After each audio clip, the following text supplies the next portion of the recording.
Okay, so my understanding, correct me if I'm wrong, is that the part of the reason that the Dutch government is down the necks, on the necks, let's say, of the farmers is because environmentalist activists have taken the Dutch government to court to force them to comply with European Union top-down environmental apocalypse oriented European Union regulations that are aimed at reducing, let's say, carbon output, but also reducing other forms of pollution. And now nitrogen pollution can be a problem if excess fertilizer enters waterways and so forth. It can cause algal blooms and obviously it's... On their tractors, farmers from all over the country headed to the little town of Stroe. Ignoring police instructions, they blocked motorways, causing traffic chaos.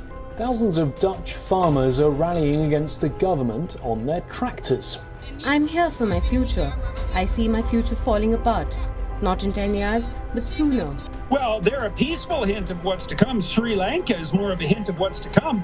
Or Germany, where they're rationing energy, or the UK, where they expect power bills to hit £5,000 a year next year. That's like 15% of people's net income. This is not a good idea. Is to get rid of our farmers. They want the land because they need the land. I'm sure we'll get to that in a bit, but it's definitely, I would say that there's definitely intent here, and it goes further than just being cornered by courts.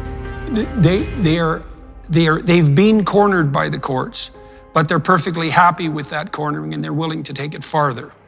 So why does the EU and the courts and the environmentalists and the government have their panties in a knot, so to speak, about nitrogen per se? Like, what's the problem exactly that they're trying to address here? And why do they think that demolishing the farming industry is going to solve that problem? What's their goal? Like, if you had to frame it positively, what would their goal be? Well, the story is that they want to preserve nature. So there are designated areas in the Netherlands that are natural reserves, so to say, and they have decided, it's a political decision, that that landscape cannot change. So it has to remain the same. It has to remain the same as it was, for example, 25 years ago. So that means that certain sand dunes, for example, can't have vegetation, or certain plants can't grow there. It needs to look exactly the same. So they say that that is to protect nature, but it's a political choice of how you want your country to look, how you want, the landscape, the countryside to look. So to me, that shows you that. So the start of this is real. Yeah, well, so they're pushing the pristine nature narrative. Yes. Fundamentally. How many farmers do you think are protesting at the moment, actively protesting in terms of absolute numbers? I would think that's hard to say. I will look at Michael for that as well, because like I said, we have 50,000 farms, and it's definitely not, I wouldn't say it's the majority, because a lot of people have already lost a fair bit of hope. So what do you think, Michael? How many farmers do you think are currently protesting? Physically protesting, keeping in mind, I do these things around the world, so most of the people will be the support base that never go to a protest.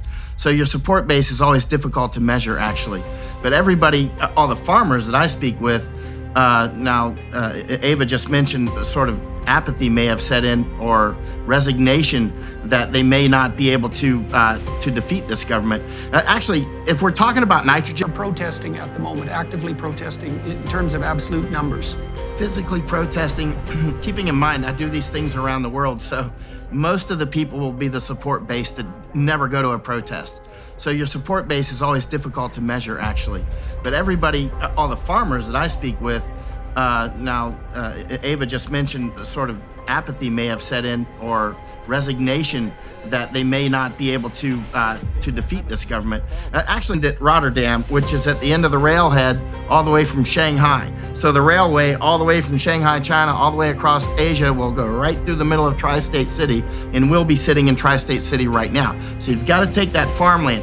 If we go back in history and we look what Stalin did in the Ukraine, 32 and 33 in the Holodomor, one of the things the main people that he targeted were the kulaks, the farmers, right? So he did an information campaign. This is all about information war. He targeted the kulaks, labeled the kulaks. Labeling somebody a kulak was like in a sense, labeling them Jewish or Polish in different eras, right? Or similar, same era, actually.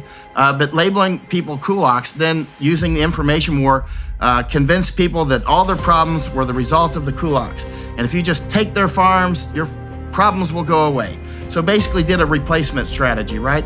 And so people came in, killed the kulaks, and took their farms and had a massive famine, right? Because the ability to farm, I taught fishing since the 1400s, as far back as he can track it, right? This is as far back as he can track it, right? This is fishing and farming is what they know how to do, right? So when you do these replacement strategies, for instance, that Mao did, of course, Mao studied Stalin, you've got to get rid of the farmers. So it's not just about, it has nothing to do with nitrogen. That's completely irrelevant. Again, if we're talking nitrogen, we're losing. Now, on a bigger picture, you know that I study migration deeply. HOP, the human osmotic pressure. The human osmotic pressure is the push and pull of the migration. I just left Darien. I just left the Darien Gap between Panama and Colombia again. That's why I dressed in these funny clothes. And so I was just down there watching Chinese come through in large numbers, mostly military-age males. The Darien Gap is that area between Colombia and South America, between Colombia and Panama, where people can, it's an hourglass from Africa and Asia and South America through Panama, Africa and Asia and South America through Panama up to the United States. So we have about 1,000 people a day coming through there right now from about Netherlands. There's a clear replacement strategy going on. That's what Stalin did with the Holodomor, right? Replacing the kulaks. That's what Mao did. That's what Pol Pot did. That's what so many other people, that's what they're working on now in South Africa and have done in other African countries, right? They're doing, right now, people are coming in from about 140 countries just through the Darien Gap.